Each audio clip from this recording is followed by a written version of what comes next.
ప్రేక్షకులకు విజ్ఞప్తి.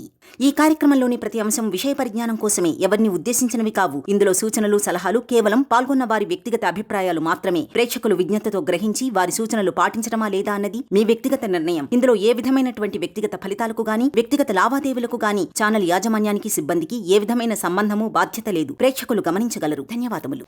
నమస్తే శంకరి మేడం. నమస్తే విషయం మేడం, చాలా వరకు మనం ఎన్ని ఎపిసోడ్స్ చేసుకున్నా, దేని గురించి చేసినా, మనీ గురించి కానివ్వండి, పీస్ ఆఫ్ మైండ్ కానివ్వండి, మెంటల్ టెన్షన్స్, వీటన్నిటి గురించి మాట్లాడినప్పుడు ఫస్ట్ మీరు చెప్పేది ఏంటంటే మెడిటేషన్. ఇదే ప్రతిసారి చెప్తూ ఉంటారు. సో మెడిటేషన్ వల్ల అసలు యూజెస్ ఏంటి, మెడిటేషన్ని మనం అసలు ఎందుకు చేయాలి, ఏ పర్పస్లో చేయాలి అంటారు, చేసే విధానం ఏంటి, అండ్ దాని ప్రభావం మన మీద ఎంతవరకు ఏ విధంగా ఉంటుంది అంటారు. కొంతమంది మేము చేస్తున్నాం, ఆల్రెడీ స్టార్ట్ చేసాం, బట్ మాకు ఎంత కామ్గా కూర్చొని ఎంత స్టార్ట్ చేసినప్పటికీ కూడా మా ఆలోచనలు నెగిటివ్లోనే ఉంటున్నాయి, లేకపోతే మాకు సమస్యలే కనిపిస్తున్నాయి అని అంటున్నారు. దాన్ని ఓవర్కమ్ చేసుకోవడం ఏ విధంగా? యాక్చువల్గా మెడిటేషన్ అనేది ఏంటంటే మనిషిని మరింత ఉన్నతమైన స్థాయికి తీసుకెళ్తుంది. అంటే మెంటల్లీ, ఫిజికల్లీ స్ట్రాంగ్ అవ్వడానికి మనకు మెడిటేషన్ అనేది ఇంపార్టెంట్. సో మన లైఫ్ టైంలో మనతో పాటు, అంటే మనం బై బర్త్ నుంచి బై డెత్ వరకు కూడా మనతో పాటు ట్రావెల్ చేసేది ఎవరు అంటే మన శ్వాస కదా. కానీ ఆ శ్వాస మీద ధ్యాస పెట్టుకోవడం వల్ల, సైలెన్స్లో కూర్చోవడం వల్ల మనలోని ఎనర్జీ ఇంక్రీజ్ అవుతుంది. ఇప్పుడు మనం ఒక సమస్య గురించి ఆలోచించేటప్పుడు ఏమవుతుంది, ఎనర్జీ లాస్ అవుతాం. మనం ఎనర్జీ లాస్ అయిపోయి ఏమవుతాం, డిప్రెషన్కి వెళ్ళిపోతాం.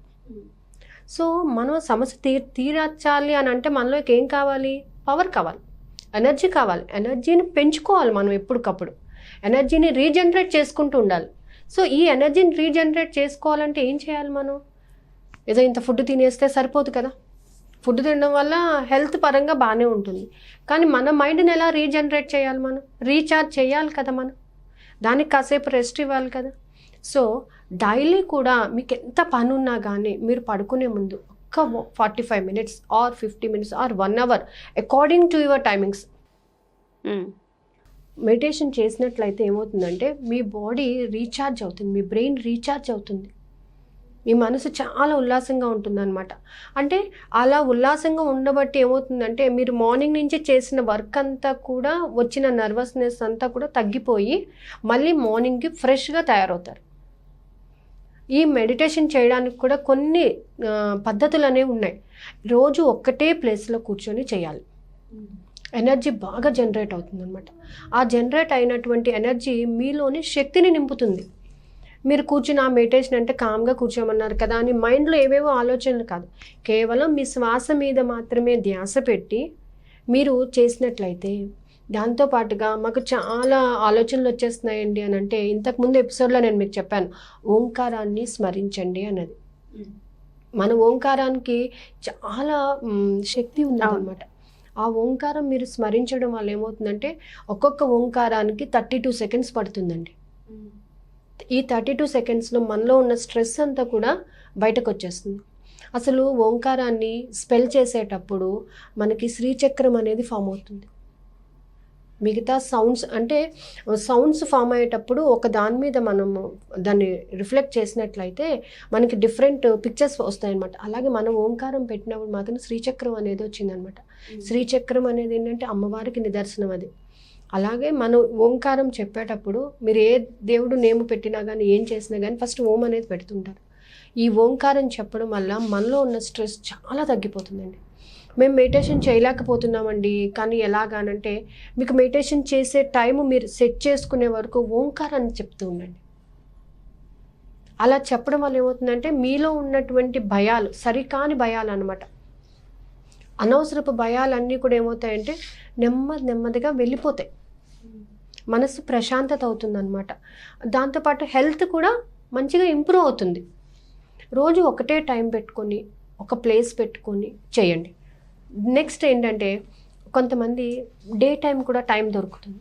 టైం దొరికినప్పుడు పిచ్చాపాటి మాటలు మాట్లాడకుండా, అనవసరపు చెత్త అంత గాసిప్స్ చెప్తూ ఉంటారు, అది చేయడం మానేసి సైలెన్స్లో కూర్చొని మెడిటేషన్ చేసినట్లయితే more and more amount of energy అనేది మీరు బాడీలో మీరు జనరేట్ చేసుకోగలుగుతారు.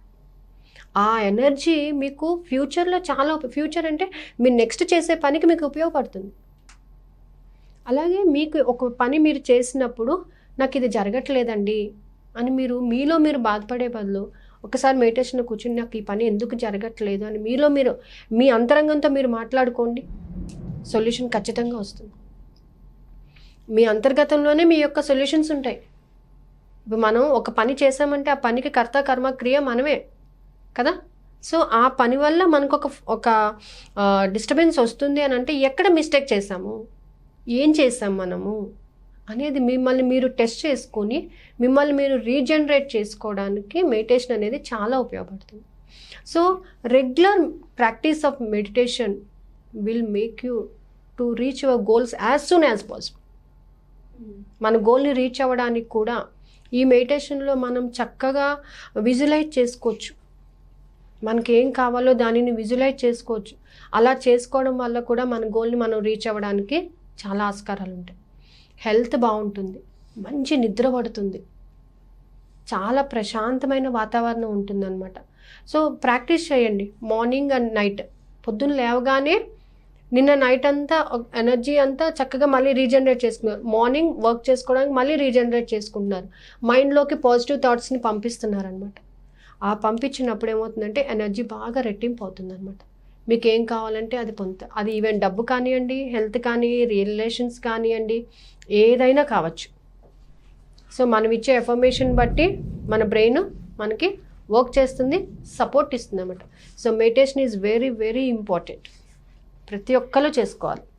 మేడం, మెడిటేషన్ గురించి అంటే మన గోల్స్ ఏవైతే ఉన్నాయో తొందరగా అచీవ్ చేయడానికి ఆస్కారం ఉంటుందన్నారు కదా, మరి దీనికి సంబంధించి ఎలా చేసుకోవాలి ఏంటంటే అందరికీ సాధ్యపడదు. మెడిటేషన్ చేసేటప్పుడు ఫస్ట్ ఆఫ్ ఆల్ కాన్సన్ట్రేషన్ చేయలేం. ఒక 1 minute కళ్ళు మూసుకుంటేనే మనకి ఏవేవో ఆలోచనలు వెంటనే గుర్తొస్తాయి, వెంటనే దాన్ని ఐస్ అయితే ఓపెన్ చేసేస్తూనే ఉంటాం. సో కాన్సన్ట్రేషన్ చేయడానికే చాలా టైం టేకింగ్ అని అనిపిస్తుంది. మరి దానికి సంబంధించి మన మైండ్ సెట్ని ఏ విధంగా మార్చుకోవాలి? క్లాసెస్లో ఏమైనా ప్లాన్ చేస్తున్నారా? క్లాసెస్లో కంపల్సరీ ఉంటుంది విషయం. కాకపోతే ఒక చిన్న 2 విషయాలు చెప్తాను చూడు. మెడిటేషన్లో మనకి కాన్సన్ట్రేషన్ కావాలి అని అంటే ఫస్ట్ మీరు కూర్చోగానే ఫస్ట్ చెప్పండి, నేను చాలా రిలాక్స్గా ఉన్నాను, నా మనసులో ఎలాంటి అలజడ లేదు, నా మనసులో కేవలం నేను ఏం ఆలోచించానో అది మాత్రమే ఉంది, ఏం ఆలోచిస్తున్నావు నీ గోల్ మాత్రమే ఉంది. నీ అనాహత చక్రం దగ్గర, హార్ట్ చక్ర దగ్గర నీ గోల్ని నువ్వు పెట్టుకో. లేదు నేను అసలు గోల్ని చూడలేకపోతున్నాను, ఒక ఓంకారాన్ని సృష్టించుకోండి. సృష్టించుకోవడం చాలా ఈజీ, ఎందుకంటే అడ్డమైన చెత్త సృష్టించుకుంటుంటాం కదా బ్రెయిన్లోకి. సో అలాగే ఏంటంటే మీ హార్ట్ చక్ర దగ్గర ఎప్పుడైతే ఓంకారాన్ని మీరు సృష్టించుకోగలుగుతారో, లేదా మీ కనుబొమ్మల మధ్య మీరు ఓంకారాన్ని పెట్టుకోగలుగుతారో మీ కాన్సన్ట్రేషన్ చక్కగా పెరుగుతుంది.